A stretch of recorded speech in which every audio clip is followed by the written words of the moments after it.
Hello friends, welcome to the Tech Design channel. So friends, today I will talk about Sapphire Radeon RX 7900 XT Nitro card. So friends, Sapphire has introduced a slightly cheaper alternative to high-end Nitro Vapor-X card based on AMD's Radeon RX 7900 XT GPU, and the new Nitro OC L custom design grants a saving of about $70 when stacked against the XT Nitro Plus Vapor-X model. And friend, the car's clock speed boosts down to 2450 MHz, so performance is on par with their RX 7900 XT Pulse model.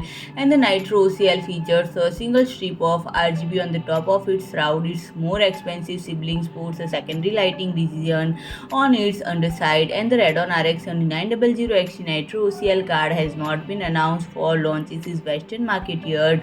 So friend, if you like my video, please do like, share and comment, and don't forget to subscribe my channel and press the bell icon.